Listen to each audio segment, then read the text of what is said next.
Welcome back to Conflicts of Interest. This is episode 821. Today is July 21st, 2025, and I'm the host of the show, Kyle Anzalone. Good amount of news to jump into on today's show. I want to get into it quickly. Just want to remind everybody of the Kyle Anzalone show. I got two big guests booked for Monday and Wednesday already this week. Returning to the show on Monday at 4:45 will be Keaton Weiss, host of the Do Dissidents podcast, and then on Wednesday, it will be Professor Glenn Deason. So really looking forward to those two interviews. I think everybody will like it. So if you want to check out those shows, subscribe to the Kyle Anzalone Show. First link in the show notes page. But let's go through all the news we have for today on conflicts of interest. All right, everyone, starting off here. This story I wrote for the Institute on July 17th. U.S.-Ukraine discuss weapons for drone deal. Ukrainian President Zelensky said he discussed a deal with Donald Trump that would see the U.S. send weapons to Ukraine in exchange for his drones. Zelensky described the mega deal in an interview with the New York Post. He said, "The people of America need this technology and you need to have it in your arsenal. I think it's really a mega deal, a win-win, as they say."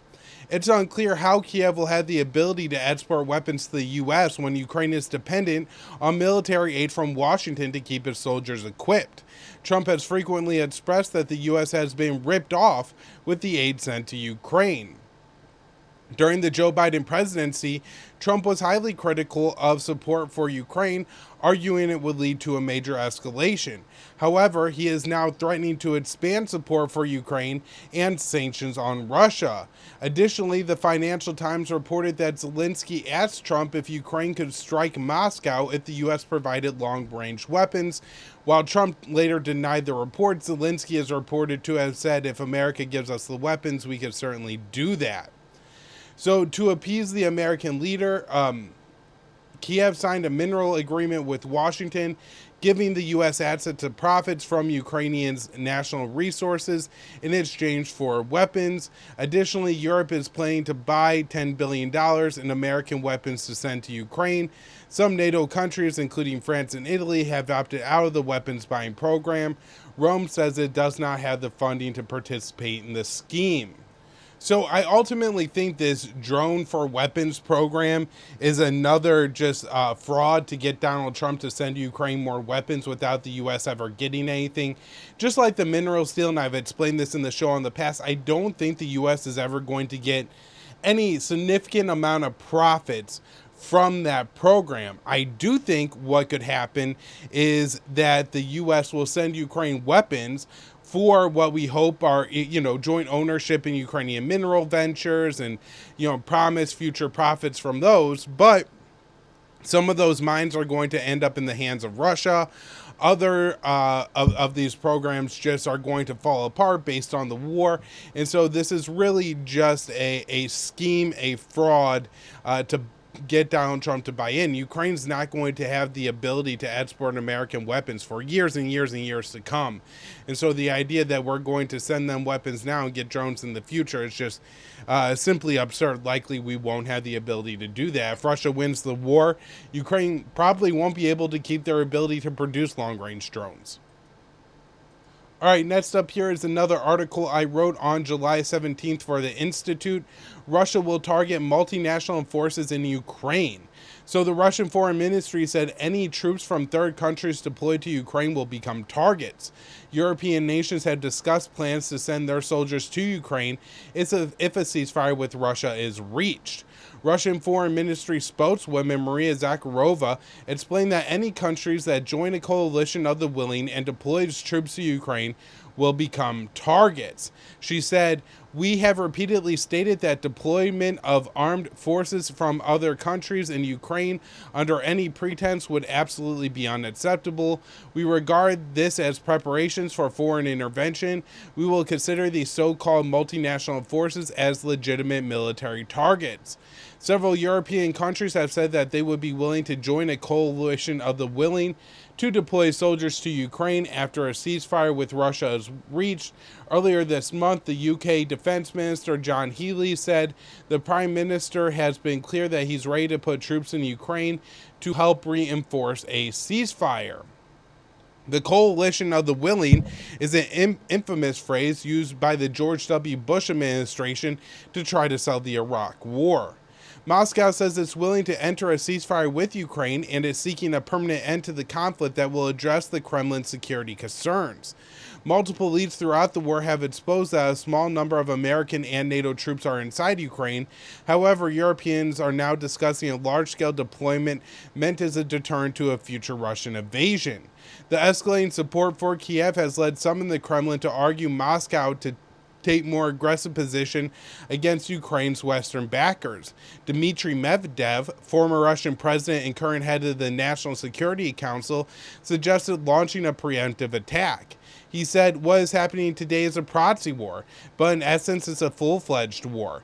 We need to act accordingly, respond in full, and if necessary, launch preemptive strikes." Are preventative, he says there. So, however, Medvedev also acknowledged that Russian President Vladimir Putin has ruled out attacking more European countries. Let me remind you that our president stated unequivocally Russia does not intend to go to war with NATO or attack Europe. Such claims by Western politicians are utter nonsense. I would also like to add that this kind of drivel is deliberately injected into information space to destabilize an already difficult situation. It is yet another front in the West's open war against us. And, there's a little bit of propaganda here from Medvedev, but I think overall the statements from the foreign ministry, which I take more seriously, and Medvedev are very interesting. Now, this one I wrote for JudgeNap.com on the 17th. German Chancellor says Ukraine will receive long-range weapons very soon. During a joint press conference with the UK Prime Minister Keir Starmer, German Foreign Minister Friedrich Merz said Berlin would soon send long-range missiles Ukraine long-range missiles. Merz says Ukraine will receive additional support that will help with long-range attacks very shortly, very soon. He continued, Ukraine will be in a much better position and use these systems to get the support of us with regard to those systems in the weeks and months to come. Now, it's interesting that he made these comments, and then we see Ukraine launch drone attacks on Moscow. I wrote this one for JudgeNap.com on the 20th. A Ukrainian drone barrage targeted Russia's capital city. The attack followed reports that President Donald Trump pushed Ukrainian leader Zelensky to attack Russian cities. According to the Russian Defense Ministry, Ukraine launched over 90 drones at Russia on Sunday morning. The total for the weekend was 230, so there was a larger drone barrage of about 140 on Saturday, and at least 19 of those UAVs targeted the Moscow region and were intercepted. I believe the total number of drones that targeted Moscow over the weekend was 37, so that would mean 18 on Saturday. Initially, Russia reported that 130 flights were disrupted. I read this morning that that number had actually increased to about 1,000. A Ukrainian official confirmed the attack, and Kiev is also reporting over 400 Russian drones and missiles were fired at Ukraine over the weekend. The attacks on the Russian capital follow a report in the Financial Times about Trump asking Zelensky to target Moscow and St. Petersburg to make Russia feel the pain. And so it certainly seems like this is maybe a part of a coordinated policy. All right, next story up here. White House official Netanyahu is acting like a madman. So I wrote this one for the Institute on July 20th. Several White House officials complained about Israel's bombing in Syria to Axios. Last week, Israel bombed the Syrian Defense Ministry as President Donald Trump is attempting to add Damascus to the Abraham Accords. One official called Israeli Prime Minister Benjamin Netanyahu a madman. The official said, Bibi acted like a madman. He bombs everything all the time. This could undermine what Trump is trying to do. The statement was made in response to Israel's bombing the Syrian Defense Ministry and conducting strikes near the presidential palace in Damascus. One Israeli news outlet reported the strikes were a part of a prolonged military operation in Syria. Multiple Israeli ministers have called for Tel Aviv to assassinate Syrian President Abu Mohammed al-Jolani, who now goes by Ahmed al-Shara. Jolani is a veteran of al-Qaeda in Iraq and founded the group's Syria affiliate. Even with Jolani's history in the jihadist movement, Trump has attempted to bring Syria into the Abraham Accords. Under the pact, Damascus and Tel Aviv will receive incentives from Washington for normalizing ties. However, bombing high-value targets in Damascus undermines the chances of bringing Syria into the Abraham Accords. The bombing in Syria caught the president and the White House by surprise. The president doesn't like turning on the television and seeing bombs dropped in a country he is seeking peace in, and made a monumental announcement to help rebuild, a U.S. official explained. Jolani overthrew longtime Syrian dictator Bashar al-Assad late last year. Assad's control in Syria was weakened by a 15-year dirty war by the U.S. and its allies in the region, including Israel. Now that the Syrian war has the predictable result of leading to jihadist control over Damascus, Tel Aviv is using it as an excuse to invade the country, occupy, and bomb Syria. Israeli officials told Axios that Tel Aviv was surprised that Washington is unhappy about its intervention in Syria. Since taking control in Damascus, Jolani's forces have conducted a number of massacres against minority sects in Syria, including the Druze. Tel Aviv claims it made a commitment to protect the Druze, giving Israel the right to bomb Syria. This is just a lie, right? Like, it's not that Israel actually likes the Druze and is trying to help out the Druze or anything like that. They're just Israel's excuse to intervene in Syria in the regions that they want to. So according to Axios, there are other issues causing the White House frustration with Netanyahu, including the shelling of a Catholic church in Gaza. So an American official told the outlet, "The feeling is every day there's something new. What the F?" A third official added, "Netanyahu is sometimes like a child who just won't behave." While multiple White House officials and U.S. Middle East partners have voiced concern to Trump about Netanyahu's actions, it's unclear if it's had any impact on the president's thinking. Washington maintains considerable leverage over Tel Aviv and could force Israel to end its military operations if that's what Trump wants. However, since taking office, Trump has increased support for Israel. He has also approved multiple weapons shipments, unfroze some arms transfers halted by President Joe Biden, and aided Israel during its war on Iran. So you could see a very extensive support. Now I want to mention a little bit more details on the bombing of the Catholic Church. Israeli tanks strike Gaza's only Catholic church, killing 3 and injuring a priest. So an Israeli military tank on Thursday struck the Holy Family Catholic Church in Gaza City, killing 3 people and wounding at least 9 others. 2 of the dead have been identified as Saad al-Samaya, the parish's 60-year-old janitor, and Famaya Ayad, an 84-year-old woman who is receiving psychological support from the Catholic charity in a tent located at the church. Among those wounded was Father Gabriel Ramalalia, the church's priest from Argentina, who regularly held phone calls with Pope Francis. A young altar server was also wounded through the attack, according to the church's Facebook page. So the people in the Holy Family compound are people who found in the church as a sanctuary, hoping that the horrors of war might at least spare their lives after their homes, possessions, and their dignity have already been stripped away. The Latin Parachute of Jerusalem said in a statement on the attack. The Latin Parachute strongly condemns the attack and condemns this tragedy and is this targeting of innocent civilians of a sacred place. However, this tragedy is not greater or more terrible than the many other that have befallen Gaza. Many of the innocent civilians have also been harmed, displaced, and killed. Death, suffering, and destruction are everywhere. So Pope Leo the 14th also released a statement on the attack saying, "I am deeply saddened to learn of the loss of life and injury caused by the military attack on the Holy Family Catholic Church in Gaza. I renew my calls for an immediate ceasefire. Only dialogue and reconciliation can ensure an enduring peace." The Israeli military claimed the strike was an accident, but the Latin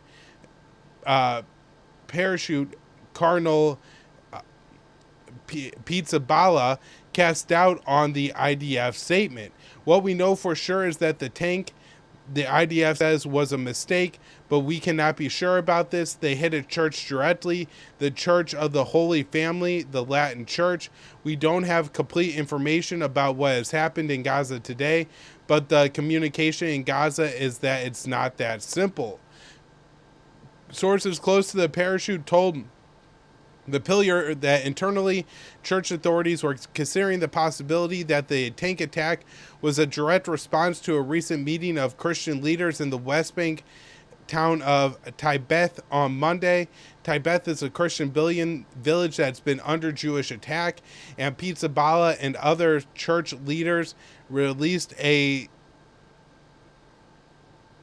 statement strongly condemning the violence and calling out Israeli authorities for facilitating and enabling violent settlers.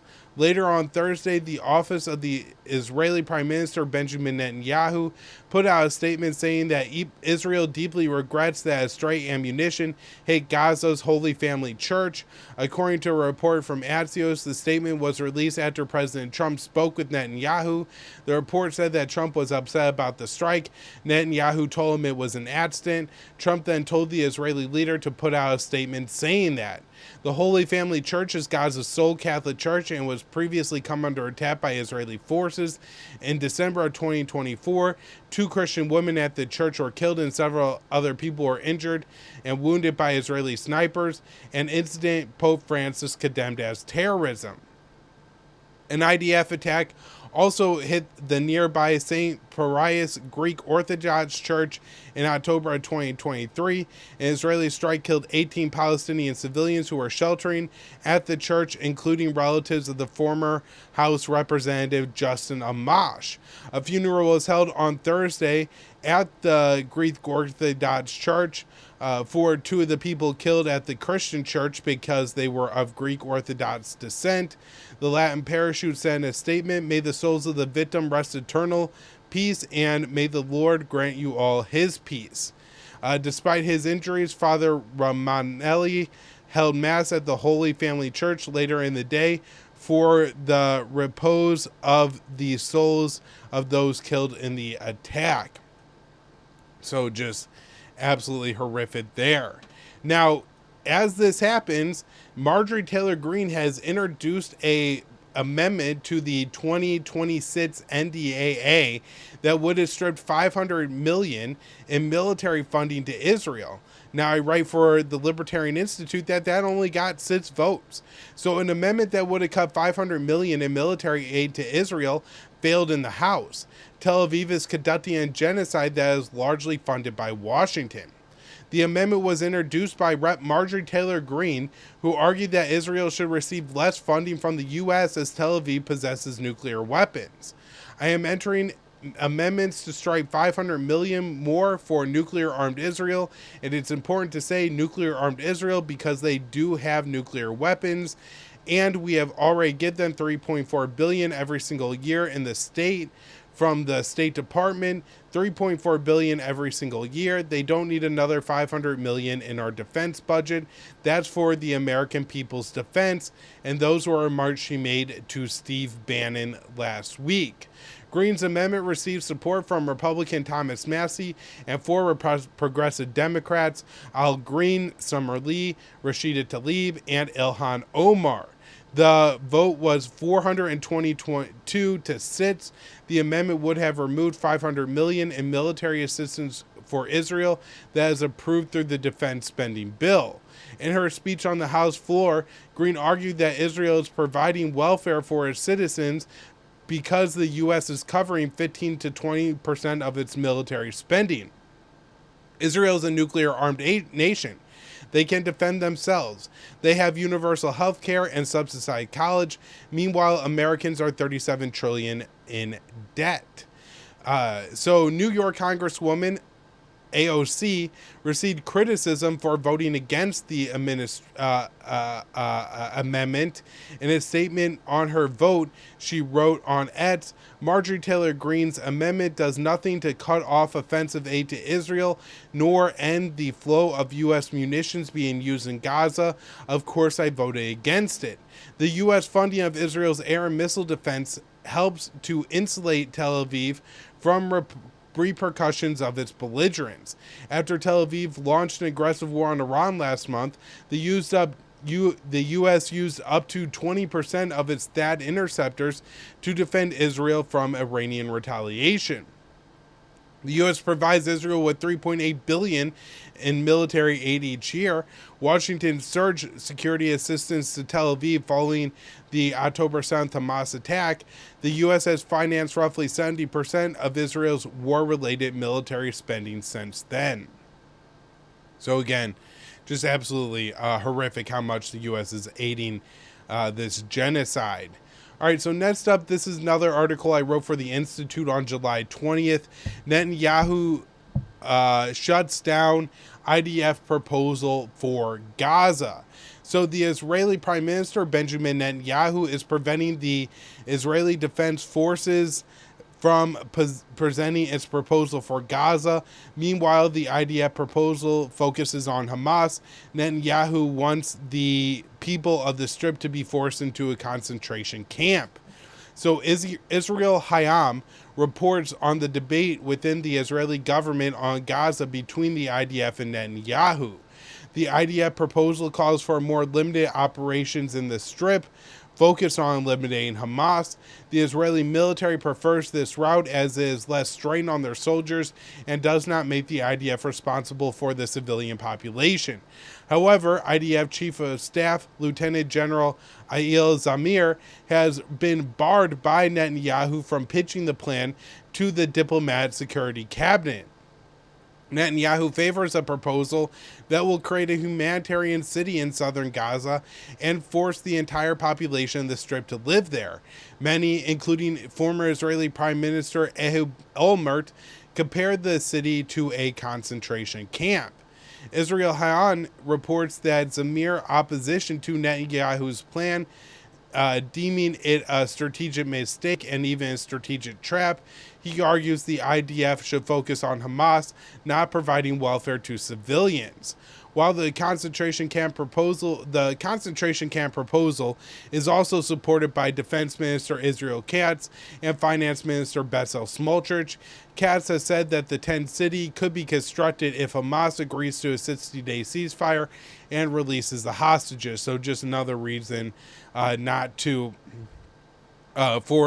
for the Hamas not to take any ceasefire, because Israel is going to use that time to build a concentration camp for the Palestinians. This is absolutely horrific. British surgeon in Gaza's reports unprecedented malnutrition, said IDF snipers are targeting aid seekers. So Nick Menard, a British surgeon currently working at the Nasser hospital in Gaza, has told The Telegraph that Palestinians in the besieged enclave are facing unprecedented malnutrition due to the Israeli blockade, and that Israeli snipers are targeting people seeking food near aid distribution sites. Menard said that the aid sites run by the U.S. Israel-backed Gaza Humanitarian Foundation were death traps, and that IDF snipers were targeting certain body parts on different days, such as head, legs, or genitals. Nearly 900 aid seekers have been killed by Israeli forces since the IGHF began operating in Gaza. And Dave wrote this on July 17th.